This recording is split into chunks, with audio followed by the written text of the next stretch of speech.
안녕하세요. 혹시 이 글을 보시는 분들 중에 이간질이라는 걸 당해보신 분이 있으실까요? 저는 생각보다 운이 좋았는지 그런 일을 당해본 적은 없었어요. 결혼을 하기 전까지는 말이죠. 이간질이 정말 나쁜 이유는 사람 사이를 갈라놓는 것도 모자라 다시 붙을 수 있는 기회조차 주지 않기 때문이에요. 이간질 당한 사람의 마음속에는 상대방에 대한 불신이 깔려버리거든요. 그리고 영문도 모른 채 누군가의 불신을 온몸으로 맞닥뜨리게 되면 억울하고 서러운 것도 모자라 나중에는 그저 화만 나더라고요. 저희 부부가 딱 그랬어요. 저와 남편은 시부와의 사이를 이간질 당했으니까요. 그것도 남편의 두 형들에 의해서 말이죠. 엄청나게 치사하고 더러운 그 사람들의 행실을 오늘 낱낱이 파헤쳐보고 싶어 사연을 작성하게 됐어요. 저와 남편은 평범한 회사원으로 만나 사랑을 키웠어요. 그런 저희가 결혼을 하기로 결정하고 시댁에 방문했을 때 저는 이 결혼이 어쩌면 안 될 수도 있다는 생각부터 했어요.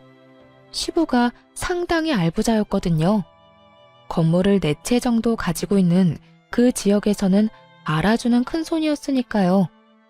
남편과 사귀었을 때는 그런 걸 모르고 사귄 터라 인사를 드리러 갈 때가 돼서야 걱정이 되더군요. 결혼은 비슷한 사람끼리 해야 한다는데 저희 집은 이 정도는 아니었으니까요. 그렇다고 저희가 찢어지게 가난하거나 그랬던 건 아니에요. 다만 너무나 평범한 집안이었거든요. 그리고 시댁 식구들과의 첫 만남에서부터 그 삐걱거림은 왠지 모르게 불길했어요. 가만히 들어보니까 아가씨는 정말 아무것도 없네. 백지처럼 그냥 새하얀 순백이야. 그런 사람이 어떻게 우리 도련님 같은 사람하고 만났을까? 집은 어디냐, 학교는 어디를 나왔냐, 부모님은 뭐 하시냐, 연봉은 얼마냐. 그런 면접 같은 질문에 대답하고 나서 제일 먼저 들은 말이 그거였어요.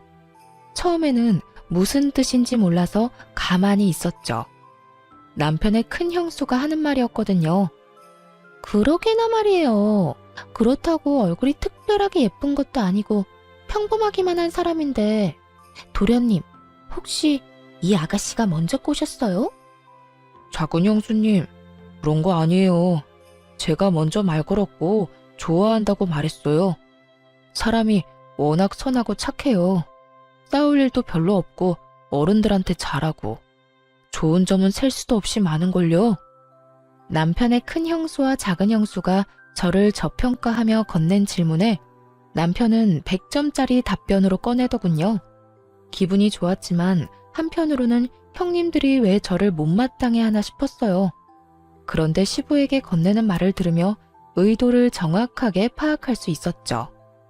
아버님, 잘 살펴봐야 해요. 이런 애들이 순진한 얼굴로 나중에 뒤통수 치거든요. 순진한 얼굴로 꼬리치고 뒷조사하는 애들이 얼마나 많은지 모르시죠? 형수님, 말이 좀 지나친 것 같은데? 제 여자친구는 그런 사람 아니에요. 대체 아까부터 왜 다들 이 사람한테 그런 식으로 말하는 겁니까? 왜긴 왜요? 혹시라도 우리 집안에 도둑년이 들어오면 안 되니까 그러죠. 솔직히 도련님이 처가에 돈도 있고 명망도 있는 여자 데려왔으면 우리가 이렇게까지 하겠어요? 아무리 봐도 너무 우리 집안에 비하면 모자라잖아요. 분명히 돈이 목적인 게 틀림없다니까요. 29. 어리지는 않지만 그렇다고 노련하지도 않은 나이에 저는 앞으로 저의 시댁이 될지도 모를 사람들의 엄청난 악의를 마주하고 부들부들 떨었어요. 남편의 두 형들은 남편과 나이 차이가 좀 있었기 때문에 형님 될 분들도 나이가 있으셨거든요. 겁먹은 제 앞에서 깐깐한 표정의 시부가 잔뜩 인상을 찡그리고 말하더군요. 내가 해주겠다는 맞선 다 거절하고 만난 게 고작 이딴 게 집에야? 만약에 결혼하겠다고 하면 난 막내 너한테 한 푼도 안 줄 거다. 그래도 이 여자랑 결혼이 하고 싶어? 예, 그래도 할 거예요. 제가 사랑하는 사람이에요. 저희가 직업이 없는 것도 아니고 돈은 열심히 벌면 되니 처음부터 욕심낼 필요는 없다고 생각해요. 저를 선택한다는 남편 말에 정말 고마웠어요. 그렇지만 한편으로는 마음이 갑갑했죠. 남편이 시부 눈에 찍힌 것처럼 보였으니까요. 그렇지만 제 손을 꼭 잡고 있는 남편 손 덕분에 저도 마음을 굳게 먹을 수 있었죠. 잘 됐네요. 아가씨가 그렇게 결백하면 시댁 도움은 없어도 되죠? 사랑만 있으면 된다는데 뭐. 둘이 좋으면 그만이지. 안 그래요? 고개를 작게 끄덕인 저는 겨우겨우 결혼을 허락받았어요. 결혼식은 좀 작게 해야겠네. 솔직히 급이 맞아야 뭘 진행을 하더라도 할 텐데 너무 차이가 많이 나잖아요. 손님들을 아무데나 모실 수도 없고 그렇다고 우리 상황에 맞추면 저쪽 집안이 가랑이 찢어질 거고 그러니까 가족들만 모아서 간소하게 해요. 알았죠? 원래 저희가 작은 결혼식을 하려고 했었거든요.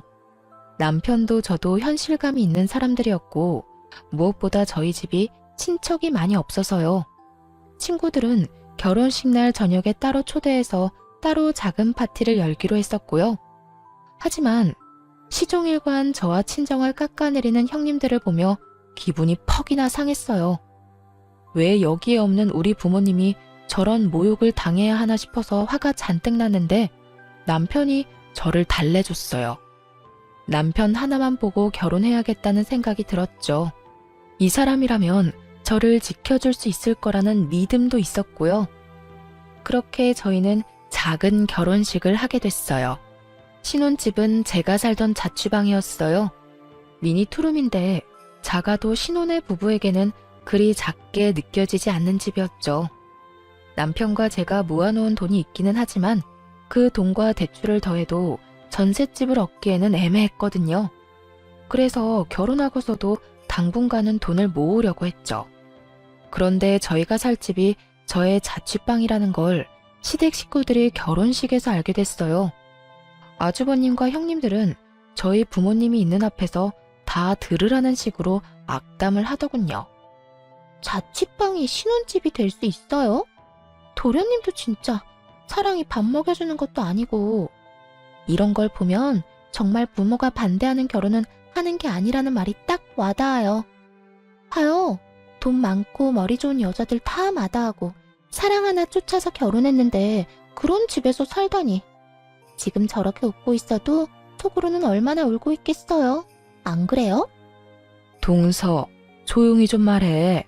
저기 사돈 어른들 다 듣겠네. 제가 없는 자리에서 어머니가 들었던 말이었어요.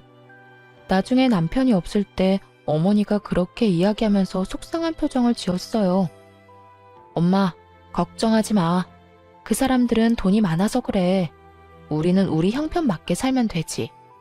나 그런 거 가지고 열등감 느끼고 화낼 만큼 어린 나이도 아니야. 내 손으로 번 돈이 아니면 다 빚이라고 생각해. 차라리 빚 없이 시작하는 게 훨씬 낫지 뭐. 그렇게 이야기를 했고 저는 정말로 그렇게 생각했어요. 형님들의 말은 기분이 나빴지만요.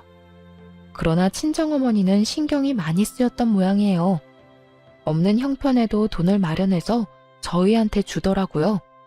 집 구할 때 보태서 쓰라고요. 괜찮다고 돌려줬는데도 안 쓰면 엄마가 속상하다는 말에 결국 그걸로 전셋집을 구했어요. 대출도 많이 꼈지만 자취방보다는 좋은 집이긴 했죠. 친정의 도움으로 집을 구할 수 있어서 남편이 어머니에게 엄청 고마워했어요. 장모님, 너무 감사합니다. 저희가 돈 많이 벌면 꼭 갚아드릴게요. 그리고 중간에 필요한 일 있으면 저희 부르세요. 제가 가서 다 도와드릴게요. 그렇게 말하는 남편의 미소가 너무나 부드러워서 저렇게 팍팍하고 기름이 낀 집안에서 어떻게 이런 사람이 나왔나 싶은 생각이 들 정도였죠. 사실 시댁의 환영을 받으며 한 결혼이 아니었기에 텃세나 괴롭힘이 있을지도 모른다고 생각했어요. 나름의 각오도 하고 있었는데 이 시댁은 아예 저희 부부를 부르지 않더군요. 무려 결혼 3년 차에 첫째 딸이 생길 때까지도요. 명절, 생일 그 모든 날에도 저희는 시댁 출입을 허락받지 못했어요. 제 기분은 더럽게 나빴고 남편 기분은 더 많이 안 좋았죠. 그렇지만 시댁에서도 저희를 좋아해주는 사람도 있었어요. 바로 시모였죠. 시어머니는 참으로 조용하고 정신적으로 의지가 되는 좋은 사람이었어요. 시부의 재산을 함부로 어떻게 할 수 있는 사람은 아니었지만 저희 부부와 손녀딸에게 도움을 줄 정도의 능력은 가지고 있는 분이었어요. 우리 집에는 자식들도 다 아들, 손주들도 다 아들이었는데 네가 딸을 낳아주니까 기분이 너무 좋다. 그리고 막내를 쏙 빼닮아서 더 마음이 가. 우리 바깥 양반도 손녀를 그렇게 원했는데. 애를 낳은 뒤로도 시모는 자주 저희를 찾아와 용돈이나 아이 용품을 선물해주고 가셨죠. 시모에게 고마운 마음을 가지던 저에게 복권 당첨 같은 일이 일어난 건 아이가 1살이 갓 넘었을 무렵이었어요. 제가 대학 시절 경매를 공부했던 적이 있었거든요. 그런데 그때 공부하면서 가벼운 마음으로 샀던 물건이 도로와 아파트가 들어서는 비싼 땅으로 변한 거죠. 개발이 될 거라는 생각으로 산 것도 아니고 나중에 부모님 연세 드시면 전원주택이나 지어볼까 하는 마음으로 가볍게 싸게 주고 산 곳이라 더 횡재한 기분이었어요. 그 보상금으로 친정어머니가 빌려준 돈을 먼저 갚았고 그 다음에는 이사를 했어요. 금액에 맞춰 매매로 말이에요. 그렇게 이사를 하고 나서 시모가 저희에게 은근슬쩍 말하더군요. 손녀딸 얼굴 보여주러 오라고요. 그래서 선물을 사들고 결혼한 지 4년 만에 아이를 데리고 시댁으로 들어갔어요. 안으로 들어가니 오랜만에 보는 얼굴들이 앉아있더군요. 아주버님들과 형님들 말이에요. 시부와 시모에게 먼저 인사를 했어요. 시부는 우리 딸을 유심히 쳐다보더군요. 마음이 가는 것처럼 보이기는 했지만 결국 집에 갈 때까지 안아주지는 않았어요. 식사라도 하고 가라며 시모가 저희에게 말했고 식탁에 둘러앉았죠. 그때 큰아주버님이 저한테 말하더군요. 갑자기 여기는 웬일이야? 그 좁은 집에서 살려니까 아무래도 안 되겠지? 그래서 돈 빌리러 온 거야? 진짜? 너희 아직도 이사 안 했어? 그런 집에서 대체 어떻게 사냐? 아무리 사랑이 좋아도 그렇지. 사람이 사람답게 살아야지. 그 좁아 터진 닭장 같은 데서. 그렇다고 다짜고짜 시댁부터 찾아오면 어떡해요? 도련님, 결혼할 때 아버님하고 약속하셨잖아요. 돈 한 푼 안 받아도 좋으니까 결혼 허락해달라고. 근데 이렇게 돈 받으러 오는 거 부끄럽지도 않아요? 어디 거지도 아니고 돈 구걸하는 꼴이란. 다들 우리가 돈을 빌리러 왔다고 생각하더군요. 이해 못할 일이었어요. 설사 저희가 돈을 빌리러 왔다 하더라도 이렇게 사람을 물어뜯을 것처럼 공격하다니 마치 우리가 자기 것을 탐내기라도 하는 것처럼 굴고 있으니 저도 모르게 방어적으로 나서게 되더라고요. 그 집에 살았던 건 부끄럽다고 생각하지 않아요. 그 자취방도 제가 벌어서 제가 모은 돈으로 계약한 집이었거든요. 거기서 계속 살아도 됐는데 저희 어머니가 결혼식에서 형님들이 나누는 교양 있는 이야기를 다 들으셨거든요. 그리고 친정어머니가 도와주셔서 전셋집 얻을 수 있었고요. 그리고 며칠 전에는 자가로 이사도 했어요. 그러니까 남의 집안일에 그렇게 신경 안 써주셔도 돼요. 저희도 돈 빌리러 온 거 아니거든요. 뭐? 갑자기 자가로 이사를 가? 아무리 듣기 싫은 말 들었다고 거짓말하면 안 되지. 돈 없다고 그렇게 말하더니 무슨 돈이 생겨서 집을 사? 허세 부리고 싶어도 정도라는 게 있는 법이야. 없는 이야기를 만들려면 좀 그럴듯한 이야기를 해야지 원. 제가 대학생 때 돈 모아 사놓은 땅이 있어요. 그게 개발구역에 토지 보상금이 나왔거든요. 경매 공부하면서 친정 부모님 전원주택 부지로 딱 좋을 것 같아서 샀는데 그 땅이 돈이 확 오르는 바람에 말이에요. 그 돈 나오는 대로 자가 마련했죠. 제 말에 갑자기 식탁이 조용해지더군요. 여기에 돈 빌리러 왔다고 착각하시는 것 같아서 제가 말씀드리는 거예요. 그럼 여기는 왜 왔어? 그거 자랑하러 왔어? 아니요. 저희 애가 얼마 전에 돌 지났거든요. 얼마 전에 밖에서 우연히 어머님 만났더니 아버님이 딸을 그렇게 바라셨다는 이야기를 들었어요. 딸은 아니지만 손녀라도 보시라고 애 데리고 온 거예요. 어머님이 초대해 주셔서. 결혼도 축복받지 못했는데 애는 무슨. 손녀 데리고 와서 아버지 마음에 들 생각이면 애 저녁에 때려치워. 애 앞세워서 어르신 동정심 얻어 돈 받을 생각하지 말고. 이상하네요. 저는 돈 받아가겠다고 말한 적은 단 한 번도 없는데 이상하게 여기 계시는 분들은 다 돈 이야기만 하시네. 근데 제가 잘못 알고 있는 건가요? 큰 아주버님이랑 작은 아주버님은 아버님 명의의 집에서 살고 계시면서 건물 담보로 사업 자금도 많이 받아가셨다면서요? 저희는 한 푼도 받아간 적이 없는데 왜 저희가 돈을 가져갈 거라고 생각하세요? 저희는 그럴 생각도 없고 저희 벌어서 생활할 수 있어요. 이번 보상금 건으로 경매에 관심 붙어서 요즘에는 공인중개사랑 경매 공부도 하고 있거든요. 저희는 저희 벌어서 돈 쓸 거라서 여기서 돈 받아갈 생각 전혀 없어요. 그러니까 걱정 말고 돈 이야기는 그만하시는 게 어떨까요? 어머, 말하는 것 좀 봐. 지금 우리가 돈 받아가는 게 잘못이라는 이야기야? 동서야말로 애 앞세워서 환심 사려고 여기 온 거잖아. 그래, 재수씨 너무하네. 우리는 사업이다 투자다 돈이 많이 들어요. 돈 한 푼 소중한 때라고. 아무것도 모르면서 우리를 돈이나 탐내는 사람으로 몰지 말라고. 그만. 막내 며느리 말 틀린 거 하나 없다. 너희들은 그 나이 처먹도록 이 늙은 부모에게 손이나 뻗는 놈들 아니냐. 아버지, 설마 지금 손녀 때문에 막내 편 드는 거예요? 제가 누누이 말씀드렸잖아요. 아무것도 없는 집안에서 이 정도로 돈 많은 집안에 시집 오면 눈 돌아가게 돼 있어요. 까딱 잘못하면 아버지 수중에 있는 돈도 홀라당 넘어간다고요. 그만하래도 입맛 떨어지게 이게 무슨 짓이야? 그럼 손녀가 태어났다는데 얼굴도 보지 마? 생각이라는 게 있는 놈들이야? 그리고 막내 며느리한테 헛소리 할 시간 있으면 너희가 지금 쓰고 있는 내 집 나한테 돈 주고 사가. 내 명의로 언제까지 두지 말고. 밥 먹다 말고 결국 화가 난 시부가 숟가락을 탁 내려놓으며 아주버님들에게 그렇게 말하자 모두 눈을 내려깔며 입을 꾹 닫더군요. 자기가 벌어서 산 집도 아니면서 그게 마치 당연한 것처럼 여기는 두 사람을 보니 시부가 열받을 만도 했어요. 그날 식사 이후 저는 또다시 시댁의 발길을 끊게 됐습니다. 시부에게서 전혀 연락이 없었거든요. 결혼 6년 차에 둘째 딸을 낳았을 때도 시부는 시무를 통해 아기 선물 몇 가지만 보내오고 연락은 하지 않았어요. 그러나 시무와 자주 연락을 하고 있었기 때문에 저는 크게 신경 쓰지 않았어요. 그리고 솔직하게 말하면 시댁이 거리로는 가까운데 신경을 안 써도 되니 편하다는 생각도 했고요. 그런데 어느 순간부터 시모에게서도 연락이 오지 않게 되었어요. 이상한 생각이 들었죠. 시모는 저희에게 자주 연락을 했었거든요.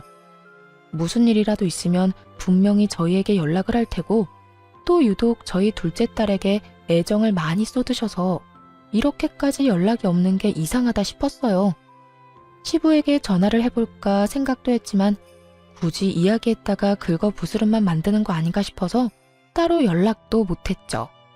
그러다 어느 날 시모의 핸드폰이 해지가 됐어요. 점점 더 무서운 마음이 들었어요. 그런데 시모 핸드폰이 해지가 되고 얼마 지나지 않아 시부에게서 연락이 온 거예요. 오늘 중요하게 할 말이 있으니 시댁으로 오거라. 시모에 대한 걱정이 가득했던 상황이었기 때문에 그 전화를 듣자마자 저와 남편은 시댁으로 향했어요. 집으로 들어가니 시부와 아주버님들 그리고 형님들이 이미 와 있었어요. 그런데 딱 한 사람, 시모만 보이지 않더군요. 그리고 무겁게 가라앉은 분위기를 보니 무슨 일이 일어났구나 하고 눈치를 챘어요. 아주버님과 형님들의 눈초리를 받으며 한쪽 소파 구석에 앉으니 시부가 입을 열었어요. 너희들 엄마 얼마 전에 병원에 가니 치매 초기라고 하더구나. 요양원에 들어갈 정도로 안 좋은 건 아닌데 요즘에는 정신이 없는 시간이 더 많아졌어. 내 생각에는 요양원에 보내면 상태가 나빠질 것 같으니 세 아들 중에 누구 한 명 책임지고 이 집에 들어와서 어머니 모시도록 해라.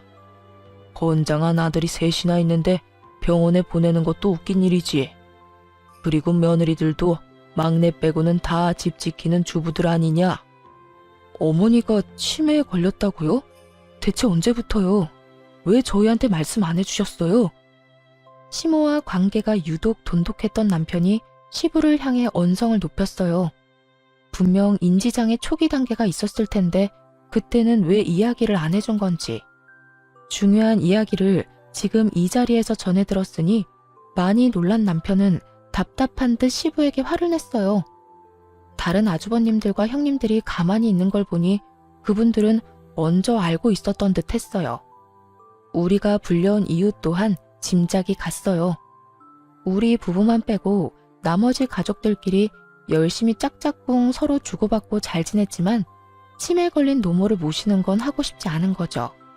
그러니 가족이라고 여기지도 않았던 저희들을 불러 가족회의라는 거창한 이름 아래 저희에게 시모수발을 맡길 생각이었던 것 같아요. 역시 제 예상대로 두 아주버님과 형님들은 머뭇거리며 시부 눈도 쳐다보지 못한 채 아무 말도 꺼내지 않더군요. 마치 학교에서 선생님 눈에 띄어 칠판에 나가 문제를 풀고 싶지 않은 아이들처럼요. 참 나쁜 사람들이었어요. 돈 받으러 갈 때는 어머님 살가운 소리 하다가 병에 걸리니 입 싹 닫고 모른 척하는 걸 보니 시모의 현재 상황이 답답하기도 했고요. 그래서 제가 손을 들고 말했어요. 저희가 모실게요. 다들 눈 피하는 게 하고 싶지 않아 보여서요. 저 얼마 전에 직장 바꿔서 어머님 모실 시간도 괜찮아요. 직장을 바꿔? 네, 공인중개사 사무소 열었거든요. 중개원도 있으니 시간은 괜찮고 제가 일해야 하는 상황이면 잠깐 동안 주간보호 맡겨도 되고요. 남편이 미안한 얼굴로 저를 봤지만 미안할 필요 없었어요. 솔직히 시부가 치매에 걸렸다고 수발 들라고 했으면 저는 억만금을 준대도 절대로 안 모셨을 거예요. 그렇지만 시모는 달라요. 그 짜증나는 시댁 가족들 중 유일하게 우리와 교류하며 지낸 분이고 알게 모르게 도움도 많이 주셨는데 모른 척 할 수는 없었어요. 대신 여기 들어오는 건 못해요. 어머님을 저희 집으로 모셨으면 좋겠어요. 시부가 저를 한번 보고는 다른 형제들을 봤어요. 안 된다. 여기 들어와서 수발 들어야 해. 안 그래도 치매 걸려서 불안한 사람이야. 환경 바뀌면 더 불안해서 나빠지면 어떡하냐. 혹시 일하는 것 때문에 그러는 거면 차라리 내가 돈을 주마. 그 이야기가 끝나자마자 갑자기 큰아주버님이 끼어들었어요. 아버지, 뭐하러 쓸데없이 돈을 씁니까? 저희 와이프 요새 할 일 없으니 어머니 모시는 일은 잘할 수 있을 거예요. 얘네들 뭘 믿고 어머니를 맡겨요? 여태 집에 오지도 않던 녀석들인데. 딱 봐도 돈 노리고 어머니 봐주겠다는 건데 차라리 저희가 여기 들어와서 모시겠습니다. 큰아주버님의 말에 작은아주버님도 질세라 끼어들었죠. 형님보단 우리가 더 낫죠. 어르신 모시는 건 체력 싸움인 거 모릅니까? 저희 와이프는 요새 골프로 체력 단련 많이 했거든요. 형수 몸도 약한데 어르신 모시다가 쓰러질까봐 겁나요. 그냥 저희한테 맡기세요. 저희가 편안하게 모실 테니까요. 두 아주버님의 갑작스러운 경쟁에 두 형님 얼굴이 사색이 되는 걸 보니 미리 상의된 내용이 아니라는 걸 알았죠. 아마 시부가 돈 이야기를 꺼내니 저희가 시부 눈길 한 번이라도 받을까봐 견제하는 것처럼 보였어요. 그렇게 생각하니 저도 모르게 욱하고 화가 났어요. 돈도 필요 없이 시부 모시겠다는데 그마저도 막아서는 데다가 여전히 시부와 저희 부부 사이를 떼어놓으려 안달이나 보였거든요. 아주버님, 무슨 말을 그렇게 하세요? 어머니 모시는 일에 돈 이야기는 왜 튀어나오냐고요. 그렇게 저희를 부모님하고 떼어놓고 싶어요? 말도 안 되는 이간질까지 하면서 돈 안 받겠다고 각서라도 쓰고 어머님 모셔야 해요? 돈 안 받고 모시겠다고 미리 말씀드렸는데 저희의 어디가 돈을 노리고 오는 사람들이냐고요. 이간질이라니. 동서 말 함부로 하네. 여태 부모님하고 왕래도 없었으면서 갑자기 어머님 모시겠다고 하면 당연히 그 의도가 의심되는 상황이잖아. 그걸 말이라고 하세요? 그럼 연락 한 번 안 하던 식구들이 왜 어머님 치매 수발 들어야 하는 일에 저희 부르셨어요? 원래 저희한테 말없이 이 집안에서 일어나는 일들 알아서 잘들 처리하셨잖아요. 이번에도 그렇게 우리 없이 해결하면 될 일을 왜 새삼스레 불러서 물어본 거예요? 저희한테 떠넘기고 싶어서 그런 거 아니냐고요. 이 중요한 문제에 빠지면 안 될 것 같아서 연락한 거지. 무슨 말을 못해? 그리고 저희 아버님은 몰라도 어머님이랑은 자주 연락했거든요. 손녀딸 보러 얼마나 자주 오셨는데 그건 모르셨나 봐요. 왕래도 없었다고 하시는 거 보면. 이거 봐. 딸 귀한 집에 손녀 낳아주고 그걸로 어머님까지 깨어냈어? 아버님, 제가 그랬죠? 애들 앞세워서 어르신들 자기 마음대로 주무르려고 한다고요. 몰래 어머님을 만나고 다녀? 그래서 뭐 받기로 했어? 뭐 준다고 하셨냐고? 받기는 뭘 받아요? 애기용품 받은 게 다인데. 거짓말하지 마. 도련님 깨어낸 솜씨로 어머님도 깨어내서 어머님 명의로 된 재산이라도 빼내려고 한 거 아니야? 형수, 말이 심하잖아요. 저희가 왜 그런 짓을 합니까? 어머니 재산은 어머니 거예요. 부모님 멀쩡히 살아계신데 저희가 그런 돈이나 탐하는 버러지 같은 인간처럼 보입니까? 제 눈에는 이미 돈 받아가신 분들이 버러지처럼 보이는데? 참던 남편이 제가 심한 말을 들으니 결국 참지 못하고 핏대를 세우며 말대꾸하더군요. 평소에는 꼬박꼬박 형수님 하며 허허롭게 다니던 남편이 호칭에 님자도 안 붙이는 걸 보니 화가 많이 난 것 같더라고요. 그렇게 집안이 난장판이 되어가자 시부가 정리를 했어요. 그만해라. 너희 엄마는 재산 아무것도 없다. 나한테 다 있어. 주고 싶어도 못 줬을 테니 둘째 며느리, 너는 이제 그만 좀 떽떽거려라. 네 목소리 듣고 있으니 두통이 더 심해지잖아. 화를 낸 시부가 피곤한 듯 얼굴을 쓸어내리더니 다시 물었어요. 그래서 누가 여기 들어와서 어머니 모실 거냐? 어머니 수발 드는 사람은 유산 상속할 때 좀 더 유리할 거다. 유산 이야기 꺼내자마자 큰형님이 외쳤어요. 아버님, 저희가 볼게요. 일하느라 바쁜 막내 며느리, 운동하느라 바쁜 둘째 며느리. 입만 아프게 뭐 하러 부르세요? 제가 맏며느리니 당연히 제가 해야죠. 그리고 유산 이야기는 막내 도련님 있을 때는 하지 마세요. 견물생심이라고 듣다 보면 혹하는 게 사람 마음이잖아요. 갑자기 유산 받고 싶다고 하면 어떡해요? 그건 저도 동의해요. 여태 가족 일에 참여도 안 하고 부모님 모시지도 않은 사람은 유산 제외하셔도 되지 않을까요? 아버지가 하지 말라는 결혼하면서 돈도 안 받는다고 다짐했으니까요. 일단 막내 도련님은 유산 상속에서 빼두고 형님, 그렇다고 형님이 어머님 모시는 것도 좀 아니죠. 매번 몸이 안 좋아서 행사에 자주 빠지면서 집에서 자기 몸이나 추스르는 게 어때요? 어머님 돌보다가 먼저 쓰러져서 링거 맞지 마시고요. 막내 동생이 돈 한 푼이라도 가져갈까봐 아주 넷이서 협동하는 모습을 보니 남편도 참기 힘들었나 보더라고요. 엄마 아픈데 다들 무슨 말 하는 거예요?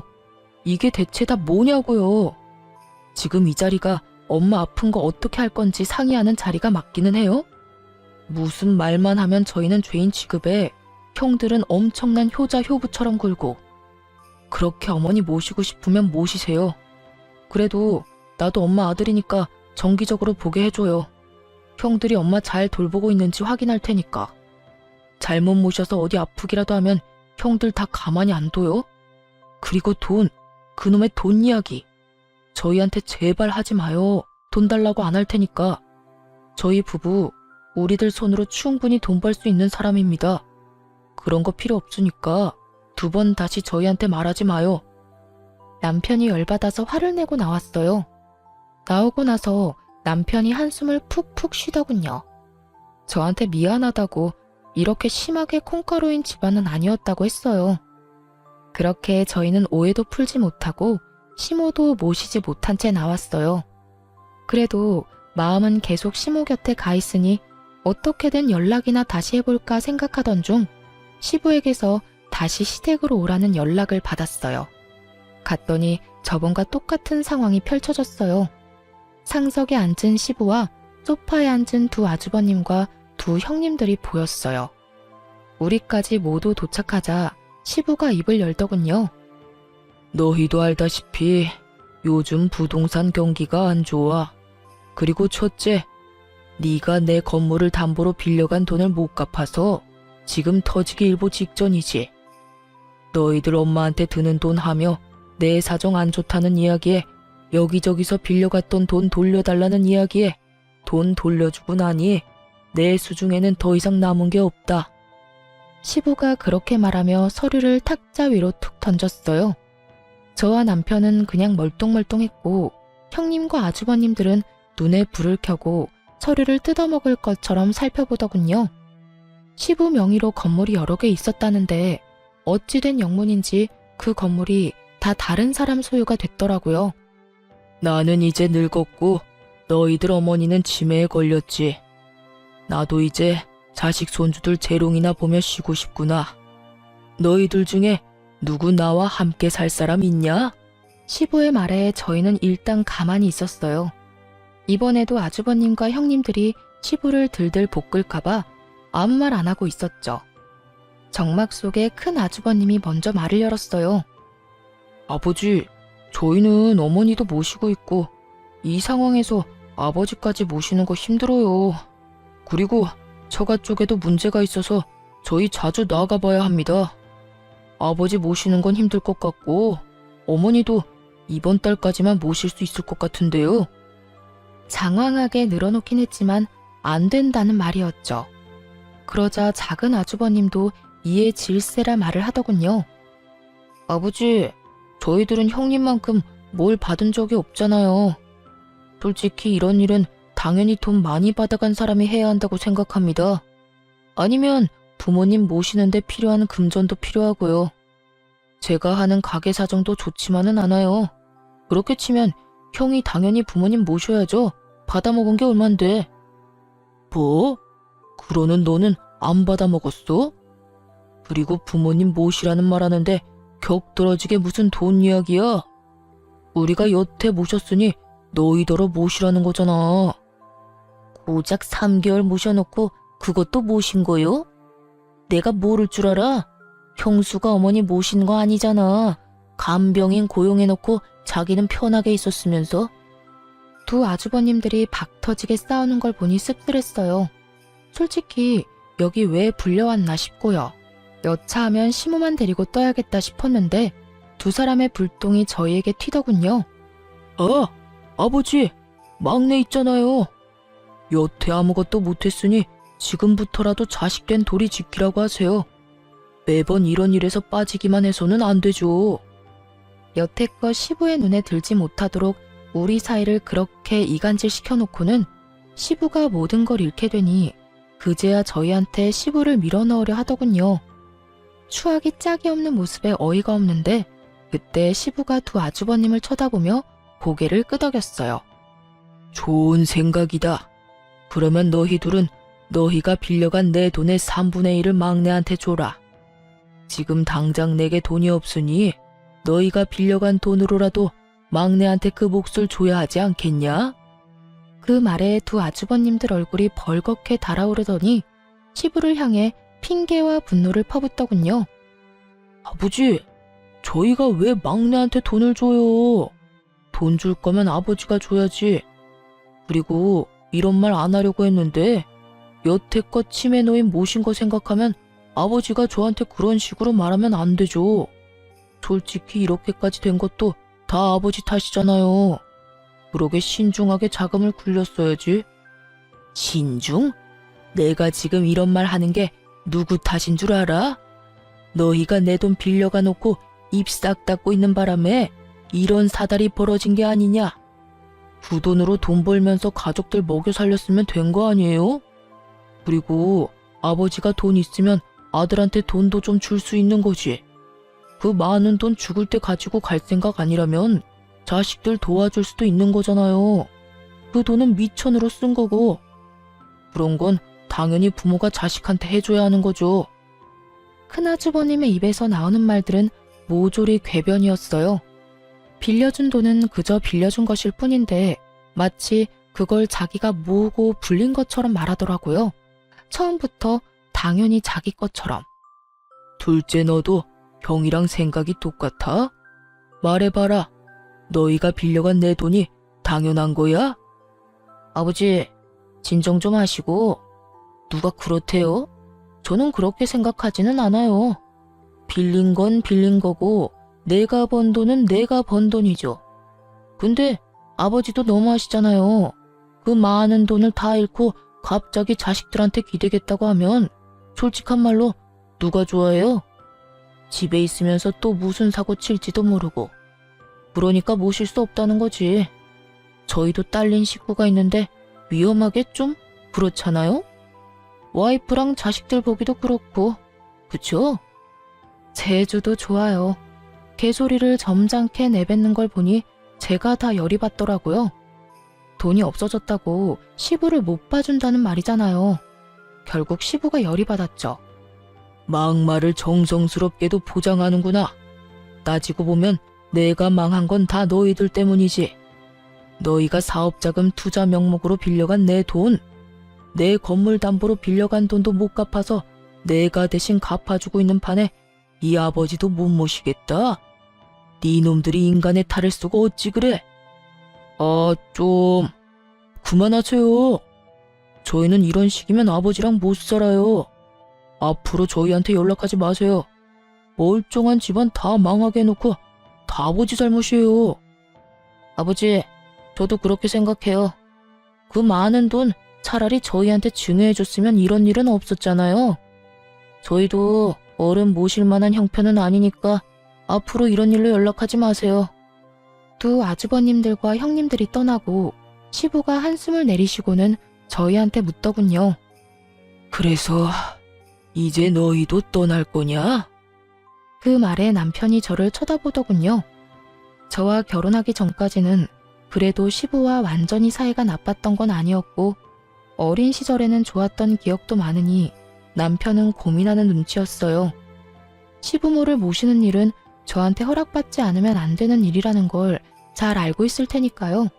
저는 큰 한숨을 쉬고 시부에게 말했죠.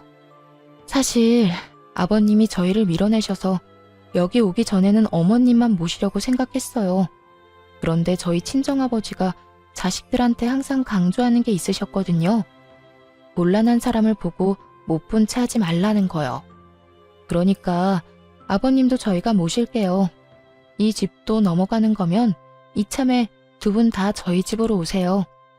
사돈께서 사람이 참 좋으신가 보군. 너희를 괴롭혔는데도 나를 모시고 갈 수 있겠냐? 나는 지금 아무것도 없어. 빈털털이야. 아버님, 예전부터 누누이 말씀드렸잖아요. 저희 알아서 돈 벌어요. 남한테 빌린 건 언젠가 갚아야 할 빚이고요. 그리고 아버지가 바른 말 하려고 그러신 건 아니에요. 주변에 곤란한 사람이 있으면 본인이 그 영향으로 힘들어지고 보고 있기 불편하기 때문이래요. 주변 사람들이 행복하면 본인은 더 행복해진다고요. 제 말에 시부가 고개를 푹 숙였어요. 미안한 감정이라도 갖고 계셨나 싶었죠. 여태껏 두 아주버님들의 화려한 견제 때문에 저희가 돈 때문에 들러붙으려는 인간들처럼 보였을 텐데 그런 사람이 아니라는 걸 이제 아셨으니까요. 그런데 시부가 저한테 그러더군요. 사실 얼마 전에 내가 집에 일찍 돌아온 일이 있었다. 그런데 시어머니 모시겠다던 첫째 며느리가 보이지를 않는 게야. 찾아보니 백화점을 갔다고 하더구나. 너희 시어머니가 방에서 나오지도 못하게 문을 걸어 잠그고 말이지. 그 안에서 나가고 싶어서 문을 두드리는데도 고용한 간병인은 듣지 못한 척 핸드폰만 열심히 했어. 그걸 보고 무슨 생각이 들었는지 아느냐? 나도 늙고 병들어 내 손으로 아무것도 못하면 내 자식들이 나를 저렇게 만들겠구나 싶었다. 그래서 머릿속이 하얘졌어. 그러니 시험을 해본 거야. 누가 진짜 부모를 지극정성으로 생각할까 하고. 그놈들은 탈락이야. 지들이 가져간 돈이 얼만데 받아간 돈만 해도 부모를 평생 모시고 받들어 살아도 모자란데 어떻게 돈 한 푼 안 가져간 너희만 남는 건지. 서류는 다 거짓말이었고 시부는 여전히 알부자가 맞았어요. 그걸 몰랐던 두 형은 시부가 재산을 모두 날린 거라고 생각하자마자 빛과 같은 속도로 시부를 버린 거고요. 어안이 벙벙한 저희들을 두고 시부가 태연히 변호사에게 연락을 하더군요. 시부가 유언장을 작성했어요. 시부가 죽고 나면 남은 재산은 모두 기부한다고요. 자식들 그 누구에게도 남은 재산은 안 준다고 말이죠. 며느라가 사돈어른과 식사 시간을 좀 잡아보거라. 그렇게 저희 아버지는 결혼식 이후로 처음 시부를 만났어요. 시부는 친정아버지가 나오자 두 손을 꼭 붙잡고 그러더군요. 딸을, 이렇게 귀한 딸을 시집 보내주셨는데 여태 모르고 바보 같은 짓만 했습니다. 제가 우리 며느리 덕분에 늙음하게야 중요한 걸 깨달았어요. 감사합니다. 아이고, 무슨 말씀을. 두 손녀가 참으로 귀엽고 사랑스럽습니다. 사돈이 아이들 어린 시절을 그냥 보낸 것 같아 그게 아쉽네요. 나중에 제가 찍은 사진이라도 많이 보내드리겠습니다. 시부가 허허하며 웃더니 저와 남편을 보고 입을 열었어요. 말년에 내가 정신 차리도록 해준 고마운 며느리한테는 선물을 줘야지. 시부가 제게 준 것은 시부 소유의 건물이었어요. 남편에게는 현금을 증여해줬고요. 이런 걸 바란 게 아닌데 거절하려고 하자 시부가 그러더군요. 눈먼 장님 눈뜨게 해줬으면 그것도 싼 거야. 그리고 집을 너희 집 근처로 옮길까 한다. 손녀들 재롱 보며 쉬고 싶다는 건 거짓말이 아니니까. 그렇게 시부모 두 분 다 저희 집 근처 주택으로 이사 오게 됐어요. 시부는 가지고 있던 나머지 건물을 처분하고 마지막으로 두 아들에게 참교육을 해주셨어요. 바로 두 아주버님들이 결혼할 때 시부가 사준 집, 시부 명의의 집 두 채를 소유자의 권한으로 팔아버리기로 결정한 거였어요. 시부는 가타부타 말도 없이 통보를 하니 두 아주버님들이 쏜살같이 달려와 시부에게 그러더군요. 아버지, 서운하셨으면 말씀을 하셨어야죠. 이런 식으로 하면 아무한테도 도움 안 돼요. 이런 곳에 있지 마시고 저희랑 같이 가요. 저희가 모실게요. 형은 인연 끊겠다면서 뭐하러 왔어? 제가 모실게요, 아버지. 둘 다 사색이 돼서 벌벌 기는 꼴이란. 인연 끊겠다더니 너희 여기 왜 왔냐? 돈 없는 아버지 필요 없는 거 아니었어? 유언장 작성 이미 변호사 대동하고 다 끝냈다. 재산 증여도 얼추 됐어. 나 죽으면 너희는 돈 한 푼 못 가져가. 그리고 지금 살고 있는 집도 너희 능력으로 마련한 게 아니니 내가 도로 가져가야겠다. 늙은이 노후 자금이 필요해. 다행이지. 그것마저 너희 명의로 해줬으면 말년에 내가 얼마나 크게 곤란했을지 상상도 안 가니까 썩을 놈아. 아버지, 저 이대로 못 갑니다. 아버지, 한 번만 살려주세요. 이런 식이면 저도 한 발짝도 못 나가요. 아니, 노망 나셨어요? 막내한테 건물을 왜 줘요? 죽으나 사나 끼고 있던 건물을 그간 아버지 모신 저희에 대한 배신이잖아요. 맞아요. 저도 못 나가요. 그리고 재수씨, 사람 그러는 거 아니야? 돈 때문에 아버지랑 우리 사이 이간질 시킨 게 재수씨지? 이래서 제가 없는 집 자식들은 멀리하라고 그렇게 말씀드렸잖아요, 아버지. 이 정신 나간 것들이 뭔 헛소리야? 감히 우리 집 귀인한테.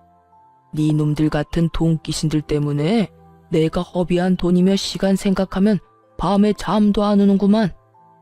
돈 없다고 아비 버린 후레 자식들 주제에 어딜 와서 난장질이야? 이간질은 너희가 했겠지. 막내 하나 유산 상속에서 떨어뜨리려고 눈이 벌겋게 달려들어 놓고는 썩 나가지 못해? 내가 발로 차주랴? 기어이 저를 끄집어내서 또다시 모욕하려는 두 아주버님들에게 시부가 한바탕 시원하게 퍼붓고는 내쫓아버렸어요. 그리고 소송까지 걸었더군요. 강제 퇴거 명령을 받고 아주버님들 모두 쫓겨나듯 나가버렸어요.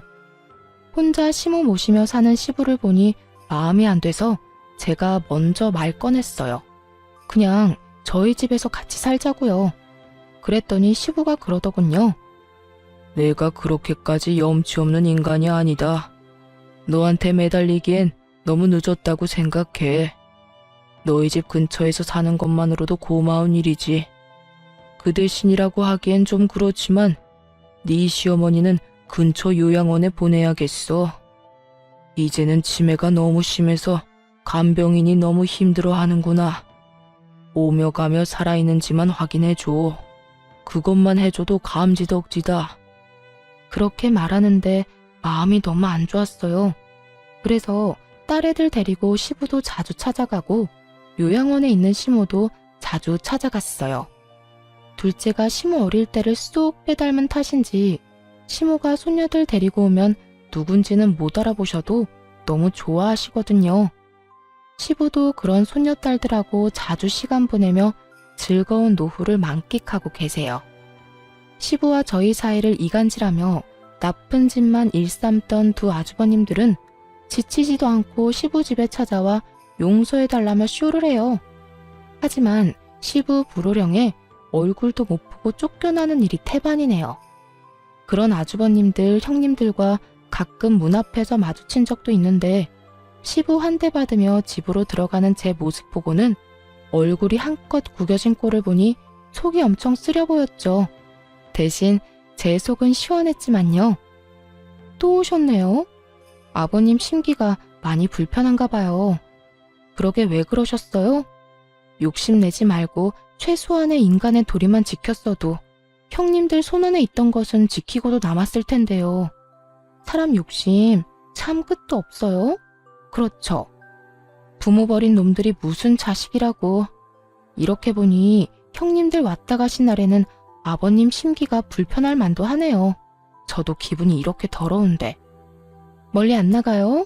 다음에 오실 때 아버님 허락 받고 오세요. 그래야 앞에서 안 기다리죠.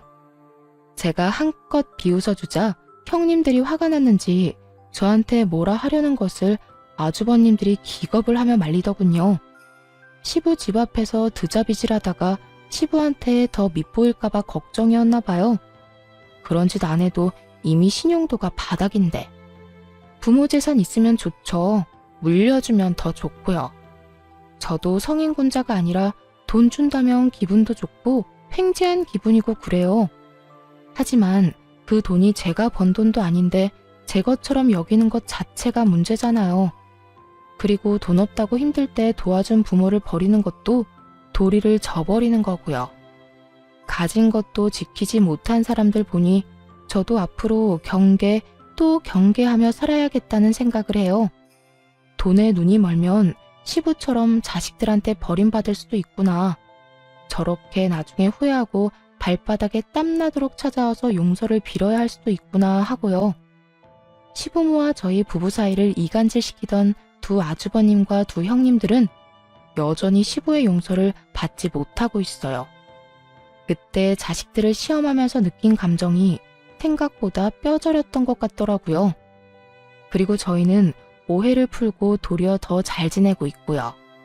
걱정 없는 집은 없고 오한이 없는 집도 없겠지만 그렇게 사는 것도 가족이고 인생이라고 생각하고 있어요. 관계가 잘 풀려 다행이기도 하고요. 쓰다 보니 말이 길어졌네요. 지금까지 긴 사연 들어주셔서 감사합니다. 행복하세요.